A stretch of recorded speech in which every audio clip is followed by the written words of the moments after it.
먼지라는 것은 우리 존재됨의 원천이기도 하죠. 이 재료를 가지고 사람을 창조했잖아요, 그죠?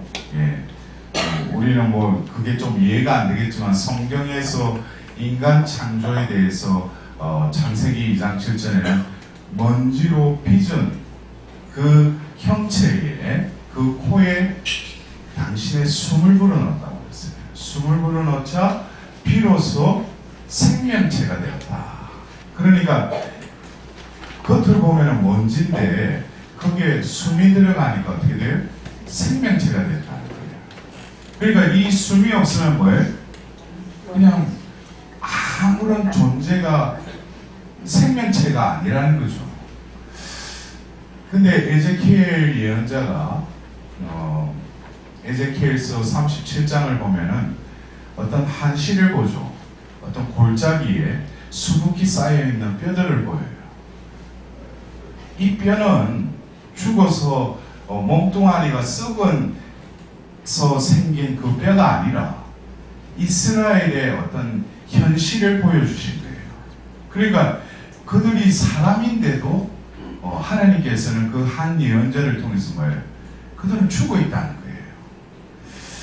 왜 죽어 있는가? 제가 조금 전에 말씀드렸죠. 왜 죽어 있어요? 숨이 없다는 거예요. 근데 그 에제키엘 예언자에게 그래요. 숨에게 예언하라. 그러자 숨에게 예언하면서 숨이 이제 그 뼈들 사이에 이렇게 불자 그 뼈들이 이제 힘줄이 생기고 살이 붙으면서 걷기 하는 어떻게 다시금 생명체가 되어서 일어나는 그게 큰 군대를 이루었다. 그러면서 그 평화의 계약에 대해서 에제키엘 예언자가 또 예언하면서 내가 너희들을 무덤에서 다시 일으키면 그제서야 내가 하나님임을 알게 될 것이다 그랬어요. 무덤에서 그들을 다시 일으킨다는 거예요. 그래서 이 땅에 오신 예수님께서 우리를 대신해서 죽으셨지만 또 무덤에 묻히셨죠. 그러나 사흘 후에 그 제자들이 가서 봤을 때는 빈무덤밖에 없었죠. 비어 있었다는 거예요. 어떻게 보면 우리는 부활하신 예수님이 그 제자들 올 것을 다 알고 그들이 와서 야, 내 부활했다 이렇게 한 게 아니라 가서 보니까 비어 있었다는 거예요. 이것이 부활 사건의 표징이라는 거죠. 비어 있음. 어떻게 보면은 우리가 지금 우리 이 한국에서 또 이 명동에서 올해 제가 사순시기를 하면서 문득 묵상을 하는데 제가 낸 그 책 제목도 50일 여정 성모님과 함께하는 자비와 회복의 50일 여정을 또 생각을 하면서 자비와 회복의 50일이라는 그 의미를 다시금 이렇게 되뇌이면서 문득 어느 날 제수요일부터 자비주일까지 이게 바로 50일이에요. 예? 왜냐하면 우리가 40일을 지내고 그날부터 목요일이 시작되죠. 그죠? 그렇기 때문에 이 날은 하나는 차감해야 돼.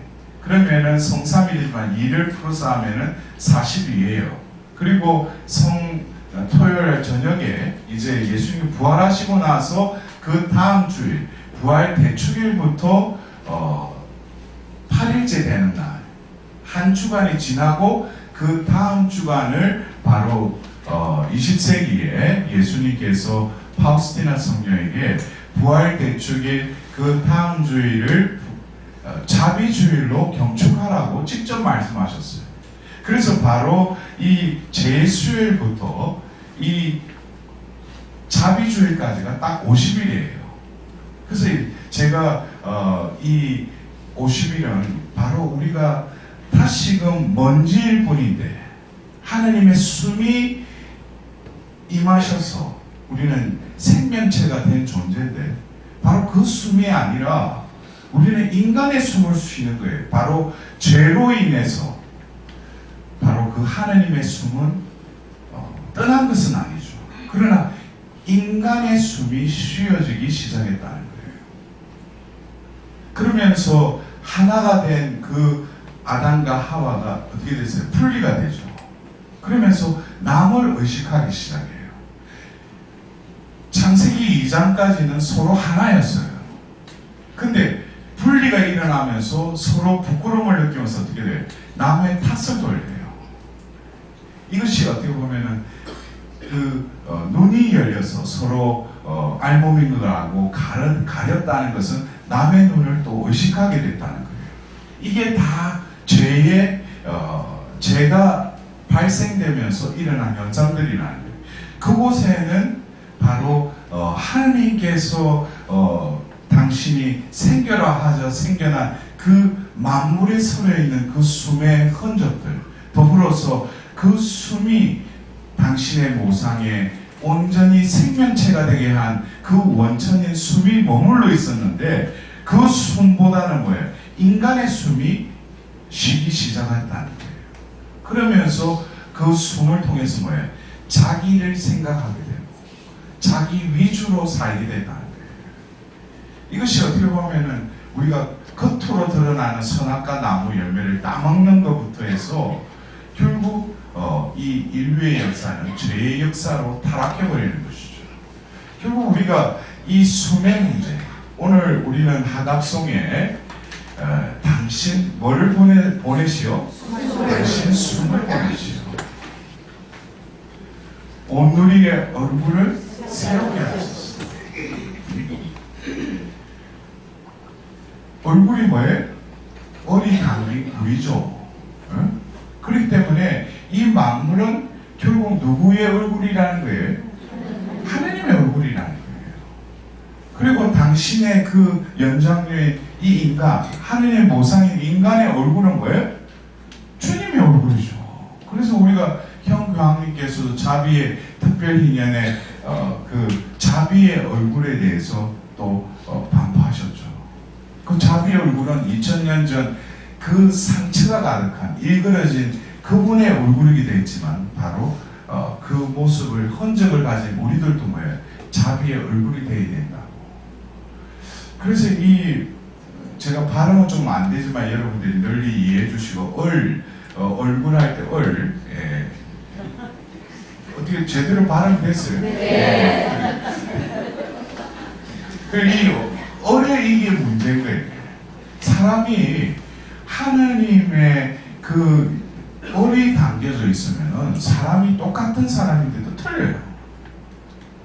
이렇게 보면은 하나님의 얼이 그 사람에 머물러 있어요. 문득 제가 그 신학교 다닐 때 우리 이제 학년이 올라가면서 이제 외출 시간이 있어요. 근데 제가 외출 나가면은 또 뭐 그 짧은 시간에 제가 원하는 만큼의 그 주님을 모시지 못하고 그러기 때문에 저는 포기를 하고 일찍 들어와서 왜냐면 저는 병채를 마시는 게 아니고 박스채를 마시거든요. 그거를 짧은 시간에 마시기에는 아주 그게 비효율적이니까 그걸 포기하고 와서 그 외출 시간에 좀 일찍 들어와서 그 소승전에 머무는 습관이 들었어요. 근데 그 시간이 낮 시간이다 보니까 그 자리에 가서 있으면 편안한 거예요. 근데 그 자리에 앉아있으면 또 잠이 와. 잠이 오고 하는데 자고 일어나면은 피곤이 풀릴 뿐만 아니라 뭔가 모르지만은 기쁜 거예요. 성체 앞에서 잠만 잤는데도 기쁜 거야. 하나님 보실 때는 너 또 오늘 와서 돈 잡구나 이럴 건데 나는 그게 편하니까. 근데 뒤에 알고 보니까 예수님도 와서 나에 와서 편히 쉬라고 했다. 그렇다고 해서 다 쉬지만 마시고 그렇게 쉬는가 하고 저는 이렇게 의탁하면서 쉬는 거예요. 근데 왜 편안하게 그 기숙사에 침대 가서 자면 더 피곤이 풀릴 거 아니에요. 근데 그 강실 앞에 그냥 머물러 있는데 편하고 기쁜 거예요. 네? 평화롭고. 그러면서 저를 이렇게 이끌어온 성소의 길을 보면은 제가 의도하지 않은 그 만 20살 때 집에서도 가장 늦게 세례를 받고 그러나 그 병실에서 그 40일간의 그 병원 생활을 통해서 그 꿈에 나타났던 그 여인이 굴리던 기도, 뒤에 알고 보니까 묵주기도였는데, 묵주기도를 마치고 나서 제 육신의 병도 낫고, 더불어서 내 존재가 완전히 바뀌어버렸다는 거예요. 그래서 그 40일 동안 무슨 일이 있은지를 모르는 그 우리 가족들은 왔는데 보면은 집에 와서 이제 새벽부터 이제 제가 학교는 휴학기, 일반 대학 휴학기를 내고 아침부터 어머니하고 하루를 지내는 거예요. 새벽 미사부터 해서 등산을 가서 같이 서로 영적 대화를 하고, 그럼 하루를 거의 영적인, 그래서 와서 제가 모르니까 또 교리서를 하나하나 다 보게끔 하시고, 그러면서 제가 어떤 시간의 개념, 그래서 그 전에 살던 시간과 제가 변화되고 나서 그 시간은 똑같은 시계는 흘러가지만 이 질적인 시간의 개념이 틀려졌어요. 그러면서 시간과 공간 이런 것들이 뭔지 모르지만은 완전히 이렇게 인생의 지도가 바뀌는, 패러다임이 바뀌는 어떤 그것을 느끼기 시작했어요. 그리고 그 이후에 또 교회에서 행하는 어떤 비정의 성경 세미나를 가서 그냥 안수를 받는데 저도 모르게 제 입에서 팔랑개비가 다르르 하면서 뭐가 나오길래 저는 깜짝 놀랐어요. 그게. 그리고 그 이후에 제가 여러분들에게도 말씀드렸지만 서품 받을 때 그 엎드릴 때 제가 성령을 증거하게 해달라고 그렇게 제가 기도가 나왔고, 그 이후에 하나님께서는 저에게 그 성령을 증거한다기보다도 성령께서도 주님을 증거하시는 분이죠. 증인이시죠. 그래서 주님을 증언하는 데 있어서 특히 성령의 현존을 알리는 그런 도구로 하나님께 저를 써주셨어요. 그러나 제가 그 병실에서 제 존재를 회복시켜 주지만은 그 회복의 삶을 유지하지 못하고 성령에 순응하지 못하다 보니까 결국 옛사람의 악습과 내 몸에 배어있는 여러 가지 그 옛인간의 습성들이 저를 계속 타락하게 만든 거예요. 근데 제가 소품을 받고 어떻게 보면은 이제는 안심이다. 이제는 일단은 사제가 되었으니까. 그러니까 그때부터는 뭐예요? 그전에는 네온사인이 휘청거리는 밤거리를 돌아다녔고, 이제는 뭐예요? 야간 사목이라는 그 명목으로 밤에 해가 지면 이제 신자들을 만나는 거예요. 만나서 또 다른 주님을 모시면서 서로 또 이렇게, 그러다 보니까 몸은 또 옛날로 내 안에 그런 습성들이 이제 다시금 살아나기 시작해요. 결국 내 영적인 생활도 피폐화되고, 그러면서 신자들을 보기에도 왠지 모르게 괴리감을 느끼기 시작하면서 급기야는 제가 더 이상 이 삶을 살 수 없도록 하나님께서는 이제 해초리를 드셨어요. 그리고 그 이후에 다시금 그제서야 제정신이던 둘째 아들처럼 하나님께서는 그때부터 저에게 회복을 할 수밖에 없는 그런 운명의 처지에 저를 또 놓이게 하셨어요. 그 이후로 제가 회복 사도직을 읽기 시작해서 지금 이제 의원 이제 15년째인데, 그 중에 제가 2007년도에 그 새 영을 부어주리라는 그 말씀을 제가 듣고, 그 3년 후에 제가 생각하지도 못했던 팔로티에로 하나님께서 저를 또 옮기게 하셨어요. 그 이후로 저는 그 한 사제, 교회에서 성의 품에 올린 그 한 사제가 그 머물렀던 19세기의 그 교회의 위기상황에서 이 성인이 성령으로부터 받았던 그 카리스마는 바로 하나님 백성의 믿음을 되살리고 사랑의 불을 다시 불붙이라, 그 카리스마를 이 수도회의의 카리스마로 우리에게 전수해 주신 거예요. 근데 저는 분명히 교부사제로 10년간 살았는데 이곳에 와서 보니까 회복 사도직이 그냥 연장되어서 오히려 심화되고 그리고 그 폴란드에서 오신 그 신부님들 덕택에 이 한국에서 자비사도직을 또 저도 어부지리로 하게 된 거예요. 오후 3시 되면 자비성 시간을 하게 되고 자비 5단 기도를 바치면서, 그러면서 그 이후에 제가 또 자비를 전하라는 어떤 그런 마음의 움직임을 느끼고 나서 제가 자비를 전하게 된 거예요.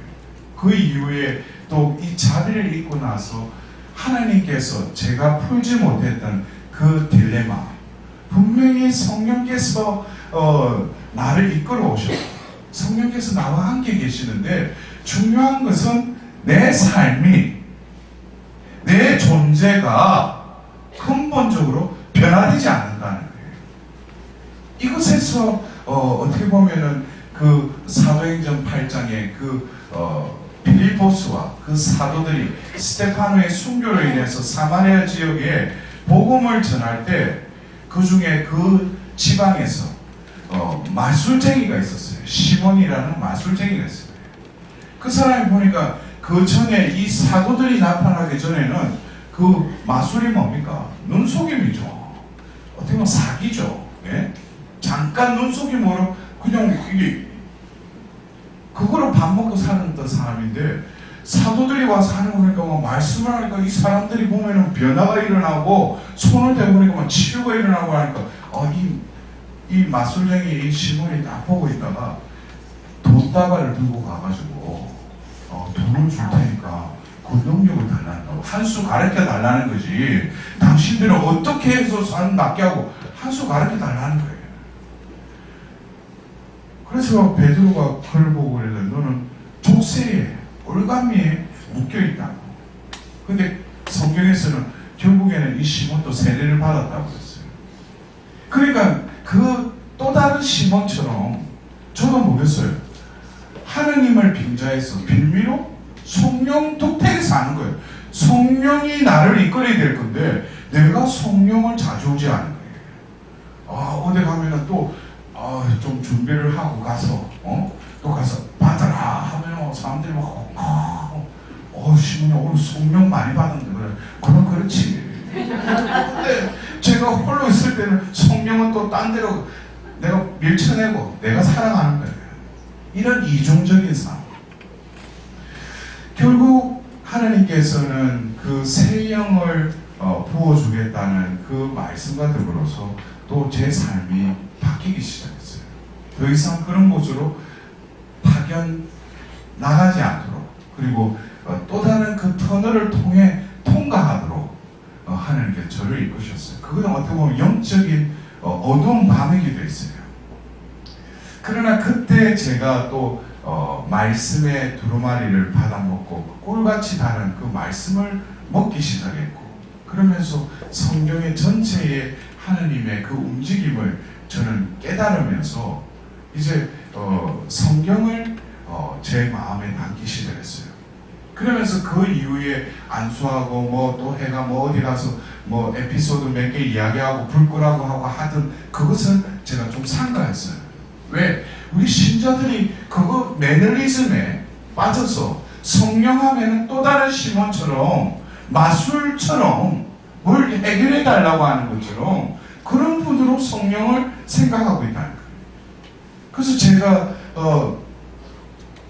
자비의 특별희년에 그 평화방송에 출연하면서 또 그 전해에 제가 그 난가주에 그 성령대회에 가서 바로 이러한 딜레마를 제가 강의를 통해서 소유냐 존재라는 그 주제로 강의를 하게 된 거예요.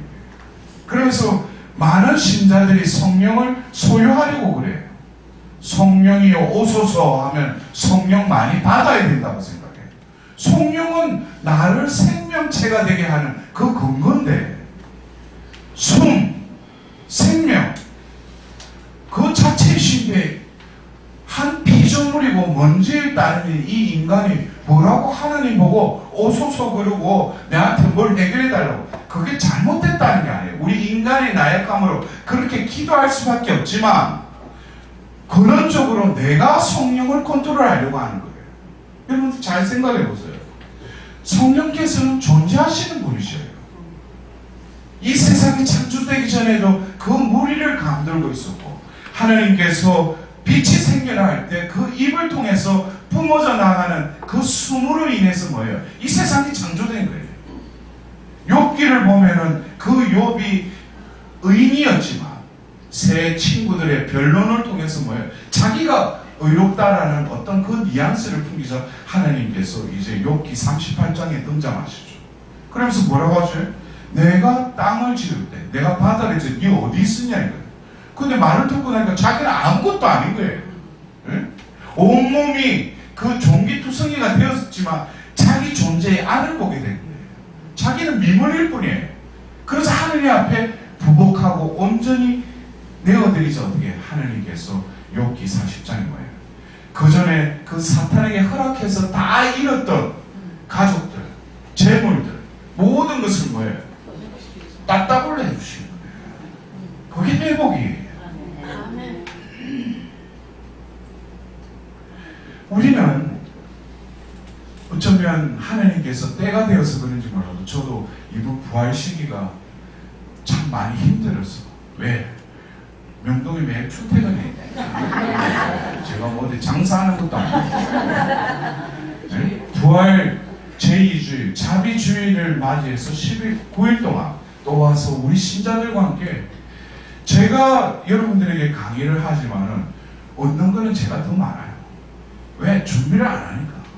그날 아침에 일어나가지고 말씀 달라고 해가지고 말씀 프린트해가 우리 나눠주고 제가 뭐 이걸 말씀 받았다 해가지고 어떻게 강의하라고 그거는 들은 적도 없고 자꾸 이 자리에서 주파수만 맞추면 어떻게 돼? 말씀을 해주신다. 근데 하루 이틀 일 지나면서 왜 자비 구일 기도를 해라고 하는지 제가 자비 구일 기도를 하면서 오늘 우리 신자들이 하루하루가 지나면서 얼굴에 어린이 이제 바뀌기 시작하는 거예요.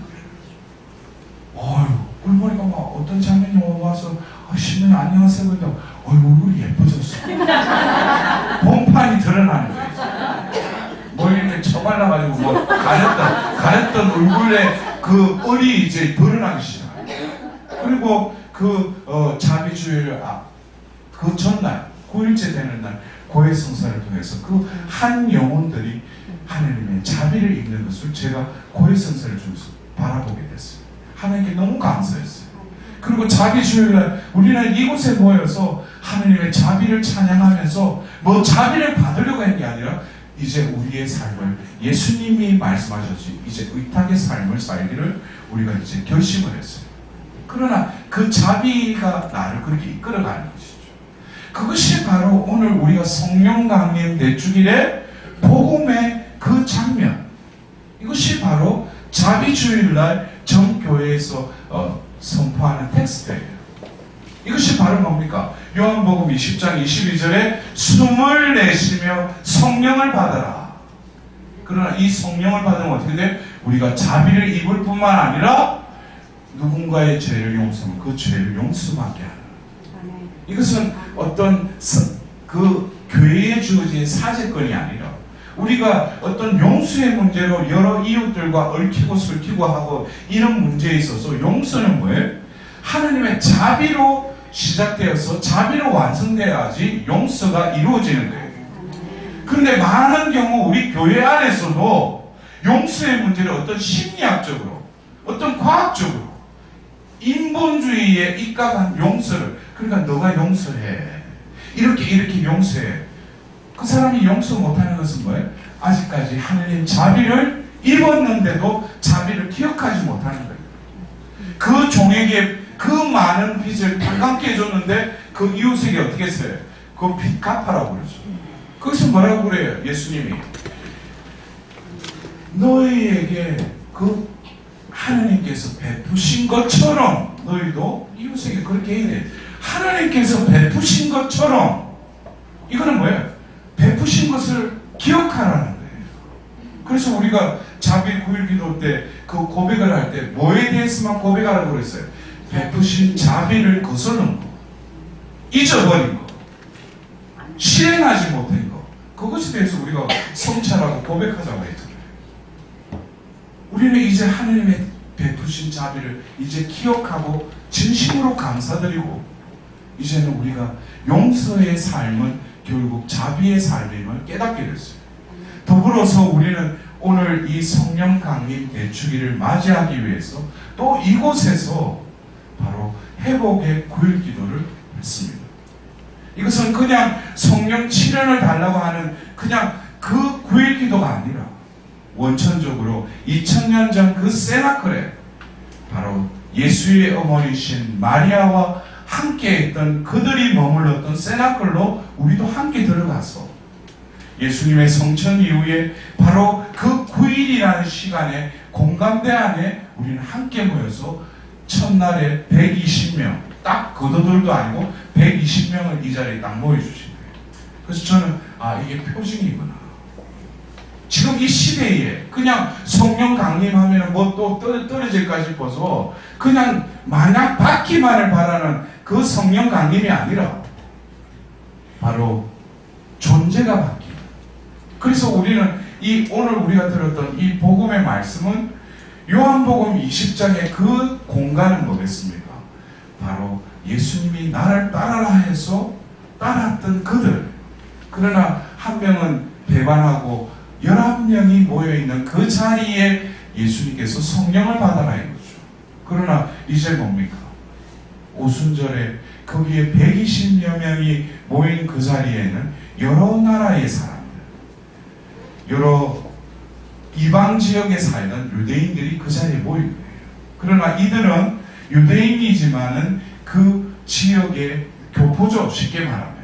그러니까 언어도 잘 모르는 거예요. 근데 그날 성령이 임하자 그들이 120명이 되는 사람들이 외국어를 말하기 시작하는데 거기 모인 사람들이 뭐예요? 다 자기 나라 말로 들리는 거예요. 이것은 그 창세기 11장의 그 바벨론 사건을 어떻게 다시 회복시키시는 거죠. 결국 11명에서 이제 120명을 통해서 교회가 시작된다는 거예요.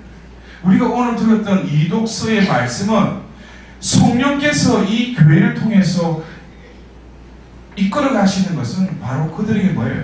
은사를 주신다는 거예요. 또 그리고 직분을 주신다는 거예요. 또 활동케 해주신다는 거예요. 그러나 이 모든 것은 뭐예요? 공동선을 위해서.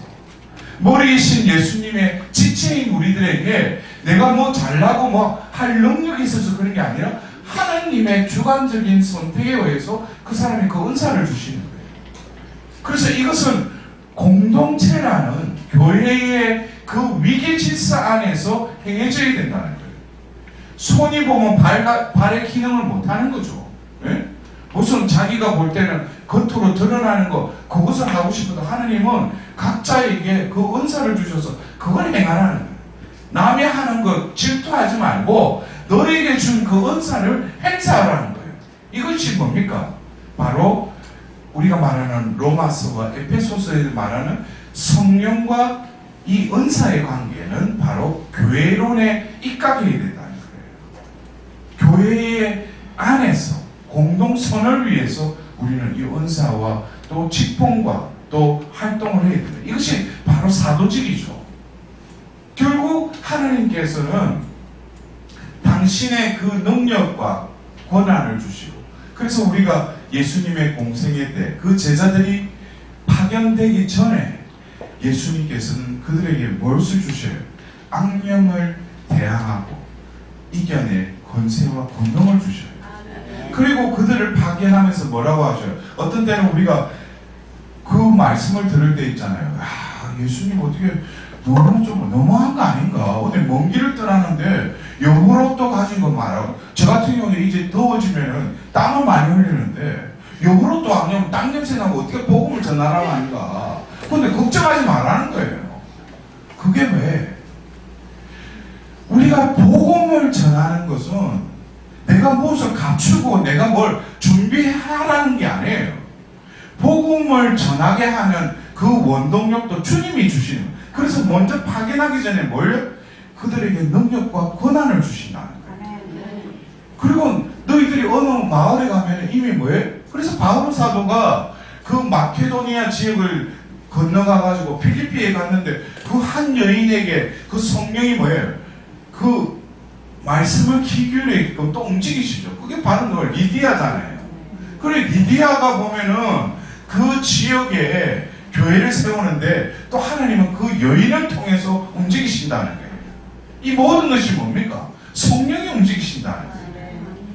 그래서 우리는 이미 우리가 다 받았는데 어떻게 해야 되는 거? 어떻게 해야 되는데 여기서 또 우리는 분심에 빠지죠. 이 복음의 주체가 난 줄 알아요. 내가 전하는 줄 알아. 내가 전하는 게 아닌데. 그러니까 그 과정 속에서도 철저히 우리가 예수님의 그 말씀에 있는 거예요. 너희들을 보낸 분도 나고 너희들이 가서 복음을 전하는데도 내가 함께해서 내가 준 그 권능, 능력을 가지고 복음을 전가하라는 거예요. 여러분들 증거라는 것, 증언이라는 이 의미는 이미 보고 듣고 맛보고 만지고 했기 때문에 증거하고 증언할 수 있는 거 아니에요.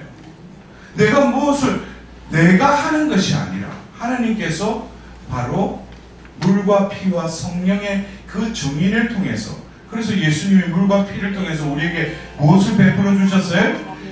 자비를 베풀어 주셨죠. 그리고 예수님의 생전에 이 오늘 들은 복음의 말씀을 통해서 예수님께서 숨을 내쉬면서, 부활하신 예수님께서 숨을 내쉬면서 성령을 받아라 그랬어요. 이것은 아버지의 영이며 또 아들의 영이기도 하죠. 근데 이 영이 결국에는 뭐예요? 교회를 통해서, 교회의 부르심을 받은 이들은 뭐예요? 세례 성사를 통해서 그냥 물만 붓고 하나님 자녀가 되게 하는 것이 아니라 그들에게 성부, 성자, 성령의 이름으로 세례를 베푸는 거예요. 그럼 그때부터 어떻게 돼요? 내 숨을 다시금 하나님과 되찾으셨다는 거예요. 무슨 숨으로? 창조 때 그 숨으로 너를 다시 창조했기 때문에 그 신에 지은 모든 죄는 뭐예요? 다 사해졌다는 거예요. 여러분 이걸 알아들어야 돼요. 다시 창조했기 때문에 그 전에 것은 다 도루묵이라는 거예요. 이제 다시 새로운 존재가 됐다는 거예요. 그래서 우리는 이 세례 성사를 통해서 이제 영이 나에게 머물기 시작했다는 거예요. 그래서 우리가 죄를 지으면 그전에는 자기 혼자 죄 지었구나 다음부터 죄 짓지 말아야 그러는데 이제는 뭐예요? 고해 성사를 통해서 하나님께 죄를 고백하는 거예요. 이거는 왜 그런가? 내가 죄를 지으면 그전에는 내가 죄 짓고 죄 안 지어지 주체였잖아요. 근데 죄는 결국 하나님과 관련된 것이죠. 그리고 다윗의 그 고백의 시편 51편에 바세바를 그 간통하고 나서 다윗이 그 하나님께 속죄하면서 바치는 그 시편의 그 기절에 보면은 영에 대해서 나와요. 주님, 이 죄를 지었다는 거예요. 행위를 저지른 거죠. 남여자를 범했잖아요.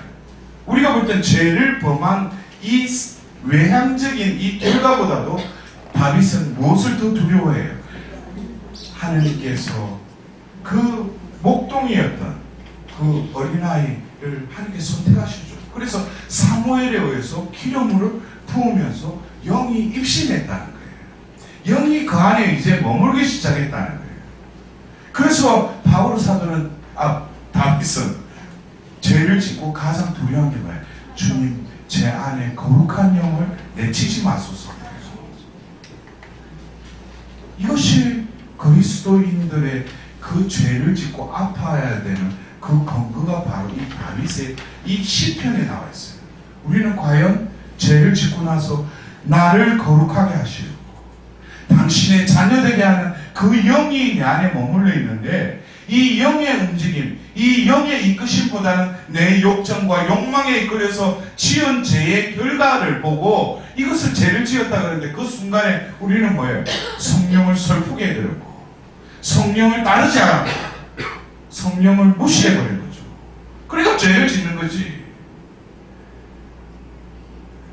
우리는 다시금 오늘 이 1독서, 2독서의 이 교회의 구성인 우리들도 우리는 세례성사 이후에 견진성사를 또 받죠. 견진성사를 우리는 성령의 성사라고 그래요. 그러면서 이 견진성사를 받으면 주변님도 그러잖아요. 이제 사도의 삶을 살아라 그래요. 근데 사도인지 상도인지 그것도 모르고 사도 거꾸로 하면 도사지. 도사가 돼. 우리는 도사로 불림을 받았는데 왜? 하느님의 영이 내 안에 머무르면은 내가 한 모든 말을 깨닫게 할 뿐만 아니라 기억나게 해주겠다고 했어요. 성령이 내 안에 머무시면 여러분들 내가 도통하는 거죠. 내가 지혜는 뭐겠어요? 뭐 우리가 각 종교나 어떤 여러 가지 모인 무리들이 추종하는 지혜와 그리스도교의 지혜는 틀리죠. 우리 그리스도교의 진리는 뭐예요? 바로 주님을 두려워하는 거예요. 주님을 경외하는 것이죠. 왜? 그 영이 지혜이기 때문에. 집 문간에 있는 그 사람은 아침에 일어났어도 지혜에 귀 기울인다는. 이거는 뭐예요? 다시금 나의 생명, 내 존재됨, 이것은 내가 살아있는 것이 아니라 나를 살게끔 하시는 또 다른 생명. 그래서 우리 그리스도인들은 뭐예요? 영원한 생명을 향해서 또 이 생에서도 뭐예요? 영원한 삶을 방향짓고 오늘도 뭐예요? 영원한 생명을 살아가는 거예요. 그래서 오늘 우리가 하답송에 얼굴을 새롭게 하소서. 이거는 우리 안에 바로 하나님께서 머무시는 그 영을 오늘 어떻게 하시겠다는 걸 다시금 새롭게 하신다. 그래서 여러분들 그래요. 오늘 또 전 세계에 좀 시간대는 틀리겠지만 성령 강림 대축일을 지내고, 그러나 이곳에서 회복 구일 기도를 한 사람들은 분명히 우리가 왜 성령 강림에 무엇을 해야 되는가, 이제는 이 순간에도 뭐겠어요? 늘 내 안에 머물러 계셨지만 우리가 회복 구일 기도를 통해서, 그래서 우리는 바로 이 성령 강림 대축일의 말씀 전례를 오늘 저도 어젯밤 오늘 이렇게 묵상을 하면서 이게 주님의 뜻은 맞긴 맞구나. 왜? 바로 이 오늘 복음의 말씀이 이루어지도록 우리는 자비의 구일기도라는 그 명목으로 이 영을 받은 거예요. 그리고 바로 오늘 일독서에 이 오순절, 이 세나클에 있었던 그것을 우리에게 다시금 이루어 달라고 회복 구일기도 드린 거예요. 여러분들 잘 생각해 보세요. 우리가 여러분들이 여느 때처럼 부활식이 지내는 거하고 올해 이거는 질적으로 완전히 다른 삶을 살아가요. 여러분들은 여기에 보면은 서울, 인천, 의정부, 수원, 또 찍고 보면 대전, 또 어제는 미국, 유럽, 그 사람들이 자기가 이렇게 오고 싶어서 온 게 아니에요. 하나님 뭔가 이끄신 거예요. 우리가 이제는 뭐겠습니까? 그곳에 은혜가 많더라. 거기 가면 그 신부님 안수하면은 좀 전압이 세서 보면 뒤집어지고 그런 거는 이제 딴 데 가서 알아보죠. 여기는 뭐예요? 나를 피우겠구나. 나를 온전히 차지하시는 그 영의 현존. 그래서 내가 이곳에 와서는 그냥 멍청하게 있으면 돼. 중요한 것은 그러나 우리는 이 9일 동안 한 여인과 함께 했죠. 그분이 바로 우리 성모님이셔요. 성모님은 바로 하느님의 그 피조물 중에 유일하게 원죄의 물듬을 영향을 받지 않게끔 하나님께 특별히 특권을 주셨어요. 그렇기 때문에 여러분들 우리가 성모님하고 보면 이러지만 성모님은 우리가 본질적으로 좀 뭔가가 틀려요. 뭔가라는 것이 우리는 죄 속에 있지만 그분은 죄의 영향권에서 하나님께서 보호하셨다는 거예요. 그래서 우리가 성모님의 삶을 담고 성모님 표양을 담으면 다른 방법이 없어요. 내가 그 성모님 아시죠? 그래가 기도 많이 한다고 성모님을 닮을 수 있는 게 아니에요. 그래서 성모님이 유일하게 창세기 때 숨을 불어넣자 생명체가 되게 한 그 존재로서 이 세상에 태어나셨다는 거예요. 그게 원죄 없이 잉태되셨다는 거죠. 그렇기 때문에 우리가 성모님을 닮을 수가 없어요. 우리하고 본질적으로 틀리기 때문에. 그래서 성모님이 우리에게 원하신 게 뭐예요? 내 티 없는 성신 봉헌하라고 그럴 거예요. 그러니까 여러분들 보십시오. 내가 어떻게 하면 예수님을 따르고 예수님의 삶, 예수님의 존재로 내가 어떻게 변화되는 거? 그거는 성모님께 봉헌하면은 성모님이 또 그 많도록 나를 보여주신다는 거예요. 그래서 내가 제 속에 제 영향권에 있더라도 그 봉헌을 통해서 뭐예요? 그래서 보호를 받는다예요. 성모님의. 그리고 성모님은 그냥 내 망토 안에 있으라고 이러지 않으시고 바로 그 영혼을 어떻게 예수님께로 데려간다는 거예요. 이렇게 안전하고 손쉬운 방법이에요. 그래서 어제 우리는 또 사도들의 모호 출기과 또 50일 동안 행했던 또 그 봉헌 예제를 통해 또 봉헌을 해요. 그래서 오늘 여러분들도 여느 때와 지금 뭐 겉으로는 비슷하게 보이는데 지금 보면 하나님께서는 여러분들을 이제 뭐예요? 때가 되었어. 받아들이셨나요? 그전에는 내가 봉헌하려고 했지만 봉헌의 그 때가 되어서 하나님께서 여러분들 받아들이셨어요. 이제는 뭐겠어요? 그 존재를 바로 새롭게 빚으신다는 거예요. 그리고 빚으신다는 것은 우리가 볼 때 외향적인 것을 빚으신다는 의미보다는 내 내면을 어떻게 봉헌해가지고 하나님께서 가장 시급한 것은 내 존재의 안을 다시금 배터리 바꾸듯이 새로운 하나님께서 원래 창조하실 때 그 숨으로 나의 존재를 채우신다. 그러면은 이제는 분명히 우리는 이 대축일 그냥 한갓 전례력의 하루를 지내지만은 하나님께서 나를 분명히 변화시키시고 그렇다면 이제는 우리는 어떻게 돼요? 오늘로서 이제는 우리가 부활 시기가 끝맺습니다. 이제는 대축일과 더불어서 이제 연중 시기, 두 번째 연중 시기가 시작될 거예요. 이것은 우리에게 대한 또 다른 훈련기예요. 뭐냐? 이제는 나를 가득 채운 그 영. 이것이 결국 뭐겠어요? 제 수요일날 죄를 얹으면서 그 사제가 기억하라고 했던 그 먼지로부터 왔으니 먼지로 돌아갈 것이다. 우리 존재는 하나님을 떠나고 하나님의 그 생명을 떠나고 버리면 우리는 어떤 존재라는 거예요? 먼지일 뿐이라는 거예요. 그러나 그 영이 그 먼지를 생명체가 되게 했듯이 우리가 또 어디를 뭐로 돌아간다고요? 먼지로 돌아간다고 했죠.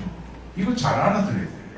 이거 이렇게 말하니까 그래 우리는 죽으면 뭐 썩고 보면 또 요즘은 떳떳하고 보면 그 맷도 되는 그거 들어가가지고 뼈밖에 안 남는데 그런 물리적인 그 먼지가 아니라 우리가 하나님께로 가기까지 우리의 존재는 뭐예요? 하나님의 생명을 떠나서는 아무것도 아닌 존재라는 걸 깨달는 거예요. 그러나 하나님께서는 뭐예요? 그 생명, 숨을 불어넣으셨기 때문에 내가 하나님 곁에 갈 때도 이 생의 여정을 끝날 때도 뭐예요? 이 숨을 머금고 이 숨이 나를 움직이고 이 숨이 나를 영원한 생명으로 건너가게 하신다는 거예요. 그래서 성모님께서 그 꽃비사제에게 하시는 두 번째 파스카가 될 것이다.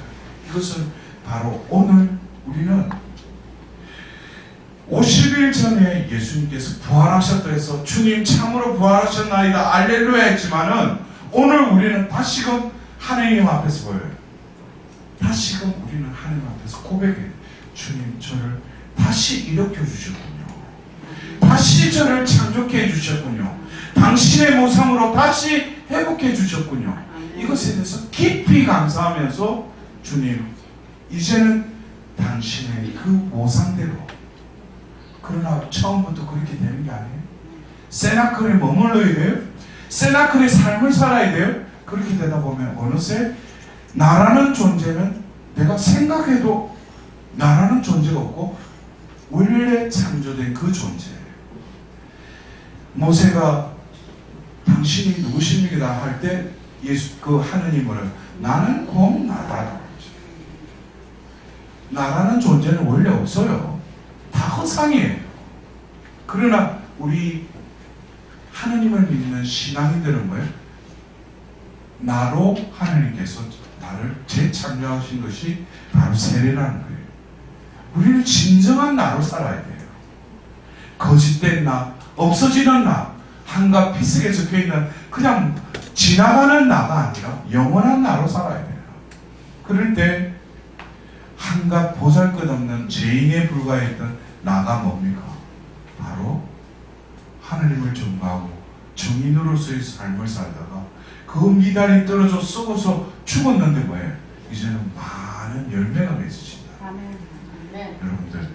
여러분들이 몸담고 있는 가정 공동체, 그리고 어떤 교회 공동체, 이제는 우리가 나로 살 것이 아니라 오늘 나를 되찾으셨어요. 하나님께서 다시금 나를 회복시켜 주셨다는 것은 나를 다시금 살리셨을 뿐만 아니라 나를 되찾으신 거예요. 바로 그 잃어버린 아들이 다시 돌아왔을 때 그 아들을 껴안고 눈물을 흘리며 입을 맞췄던 그 루카복음 15장의 그 아버지가 오늘 뭐예요? 여러분들 다시 되찾으실 거예요. 되찾으신 게 그냥 만났다 해서 다시 되찾은 것이 아니라 원래의 존재를 회복시켰기 때문에 하나님 다시 되찾으신 거예요.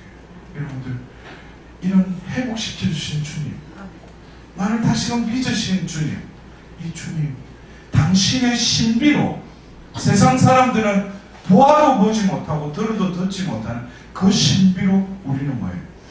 당신의 숨이 나에게 임하시고 그 숨으로 인해서 바로 하나님의 창조가 나에게 다시금 일어난다는 거예요. 아멘. 여러분들의 삶, 여러분들의 존재는 이제 새롭게 시작됐어요. 그래서 우리는 이제는 사도행전 29장을 써야 돼요.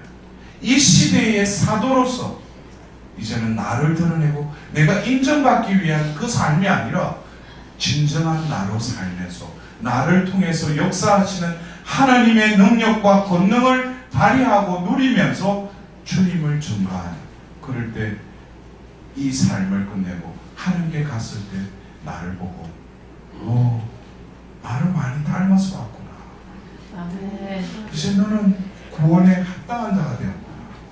그것이 바로 생명의 책의 마지막 장 마지막 절에 아멘 오십시오 주 예수님. 아멘. 아멘.